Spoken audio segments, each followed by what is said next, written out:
Good morning, Mr. Buffett and Mr. Munger. My name is Steve Yates. I'm from Chicago. I'm a Berkshire shareholder, and this is my 6th year coming to this meeting. I'd like to thank you for all your time and advice through the years. It's been great. I'd also like to thank all those wonderful people who sold Berkshire this year for giving us an opportunity to purchase more of the world's greatest company for dirt cheap prices. We will convey your thanks. I own another stock which sells for 4 times current trailing earnings. Every quarter we get a report. Earnings go up, sales go up, cash flow goes up, the equity base expands, they gain market share, and the stock goes down. The company has a 60% 5-year annualized growth rate and sells at 4 times earnings. I have 2 related questions. First, is this a growth stock or a value stock? And could you please give us your definitions of these terms? Second, the company sells recreational vehicles. Demographic trends in the recreation and leisure areas, RVs, cruise lines, golf equipment, etc., seem to be quite good. Do you see any opportunities for Berkshire here? Thanks. Well, the question about growth and value we've addressed in past annual reports, but they are not 2 distinct categories of business. Every business is worth the present. If you knew what it was going to be able to disgorge in cash between now and Judgment Day, you could come to a precise figure as to what it is worth today. Now, elements of that can be the ability to use additional capital at good rates. And most growth companies that are characterized as growth companies have that as a characteristic. But there is no distinction in our minds between growth and value. Every business we look at as being a value proposition. The potential for growth and the likelihood of good economics being attached to that growth are part of the equation in evaluation. But they're all value decisions. A company that pays no dividends, growing 100% a year, is losing money now. That's a value decision. You have to decide how much value you're going to get. Actually, it's very simple. At the first investment primer, when would you guess it was written? The first investment primer that I know of, and it was pretty good advice, was delivered in about 600 BC by Aesop.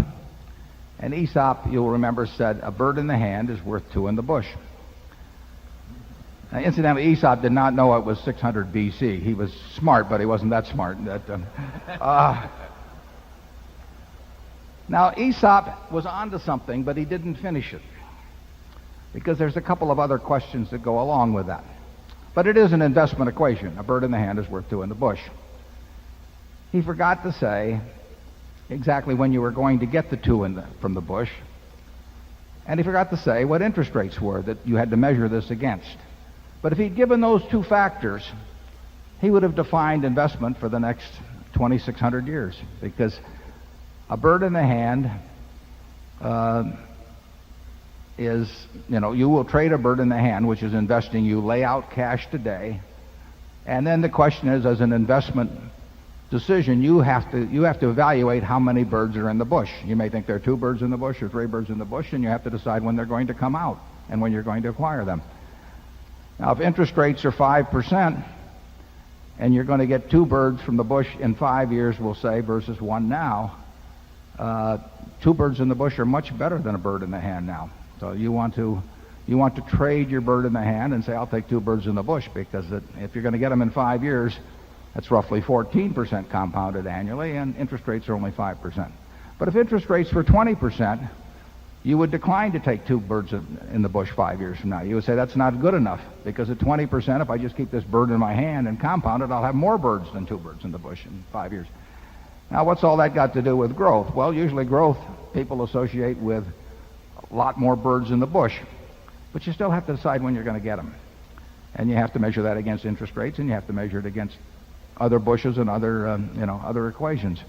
And that's all investing is. It's a value decision based on, what it is worth, how many birds are in that bush, when you're going to get them, and what interest rates are.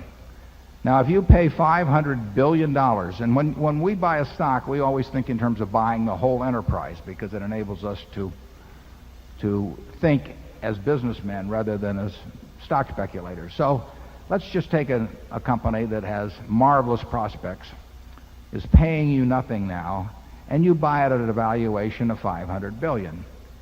Now, if you feel that 10% is the appropriate rate of return, and you can pick your figure, that means that if it pays you nothing this year, but starts paying next year, it has to be able to pay you $55 billion in perpetuity each year.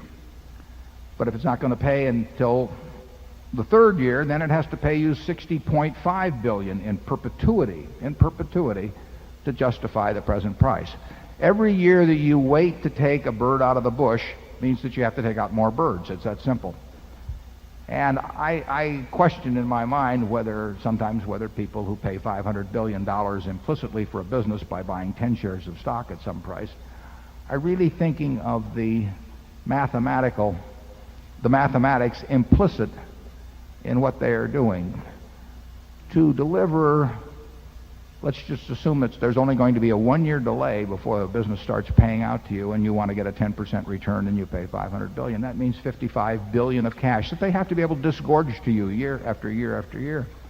To do that, they have to make perhaps $80 billion or close to it pre-tax. Now, you might look around at the universe of businesses in this world and see how many are earning $80 billion pre-tax, or 70, or 60, or 50, or 40, or 30, and you won't find any.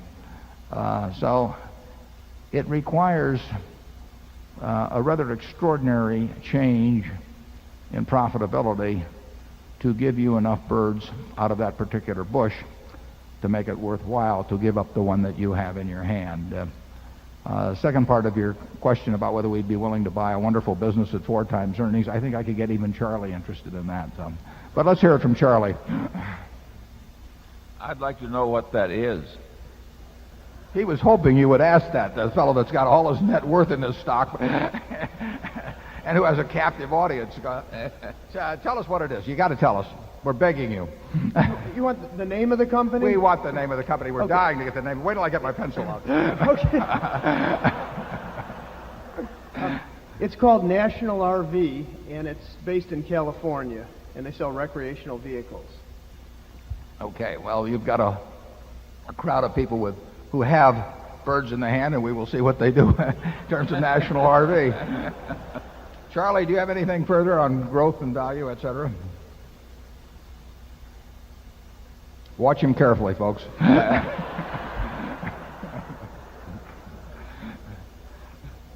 Well, I agree that all intelligent investing is value investing.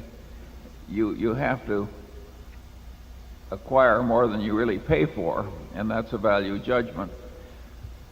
But you can look for more than you're paying for in a lot of different ways. You can use filters to sift the investment universe, and if you stick with stocks that can't possibly be wonderful to just put away in your safe deposit box for 40 years, but are underpriced, then you have to keep moving around all the time. As they get closer to what you think the real value is, you have to sell them and then find others.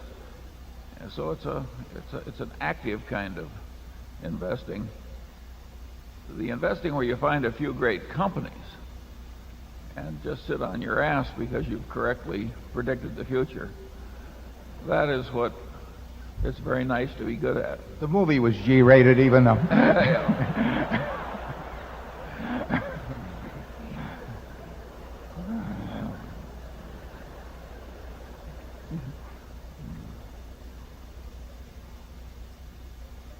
Is that it, Charlie?